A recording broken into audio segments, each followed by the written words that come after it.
Hello guys, welcome back again to this channel. Thank you for always tuning in. If you're already a subscriber, thank you so much. And if you're new here, please kindly subscribe to my channel. You're welcome. You're always welcome to my channel. Please like, comment where you're watching this video from, and again turn your notification bell on to get notified each time I upload new videos.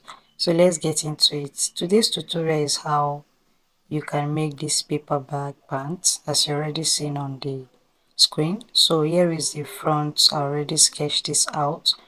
I've put all the necessary measurements. If you've watched previous of my videos, you learn how you can achieve what I'm doing right now. So this is the down part. So I went in from the crush measurement. I went in by 1 inches, and on the other side, which is the side measurement, I went in by 1 inches, and then I connected it to the hip line. So that's what I'm cutting out right now.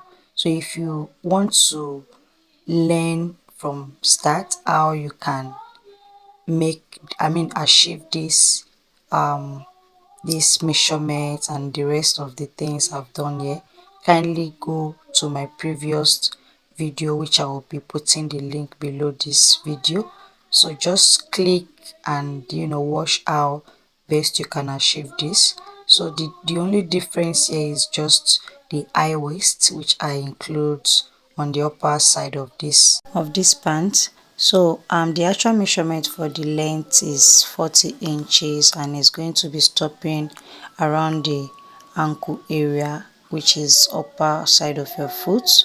It's not going to be going down, so that's why it is called paper bag. So just watch closely after I cut this now, and I'll be showing you in details what I just explained now.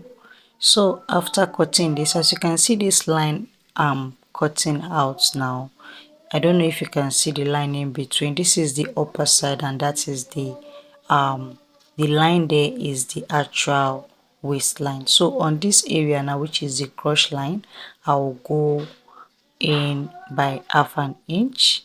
So instead of 1 inches like I normally do on my pants tutorial, so I will just be outlining it, connecting it straight like so to the pants area, as you can see me doing, just like slant, connecting it directly to the side area. So I'll cut this out now. This will become 3.5 inches. So I'll place this on another fabric. This is me placing the front panel onto another fabric just to cut it out using the front panel. So after doing this, just make sure you have excess of fabric by the sides and on the center part of this trouser you are cutting. As you can see now, after doing this, I have excess of 1.5 upwards and 1.5 inches on this crush line also. So that's what I'll be outlining now. As you can see me doing, I will outline everything. Depends on the button and the shape you're working with. So now after outlining that, on this down part I'll be cutting the same thing for the side. Then on the crush down area part, from the crush line downwards, I'll go out by 1 inches, and then I'll be connecting it from the crush line, which is that 1.5 inches downwards, so to meet with the down part of the trouser. So now from here I'll go up by 1.5 inches to just connect it to the new crush line I have there. So I'll take my pattern master now, and then I'll just be connecting it from that curvy area to the upper side using this pattern master. As you can see me doing, just make sure it's not really that curvy compared to the front panel. So as you can see, that's for the back side. So now after this, I will just be connecting the side, which is the 1 inches excess, straight to the upper side of the back crush line, as you can see me doing here. So just 1.5 on the back area, and on this side, which is the side of the two sides of the pants for the back and front, is equal. you don't need any excess, allowance, except for the hip upper waistline. From the hip line to the upper waistline, I added extra 1 inches for the back. So if you've watched previous of my tutorial on how you can make pants, you will understand better. That's why I said you should go back and learn more, so you get a better understanding of what I'm doing here. So I'll cut the sides now. As you can see, the center side of this pants, 1 inches upward, connecting it to the new 1.5 inches. So I'll just be cutting everything out now.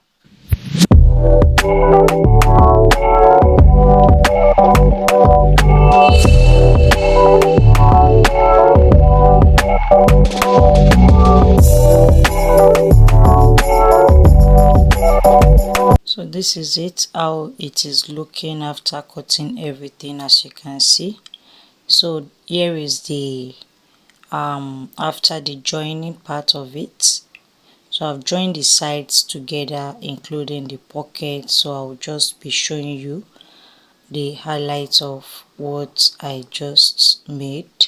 So here is it, as you can see. So from the upper waistline, I went down by 4 inches before putting the pocket, as you can see. So here is it.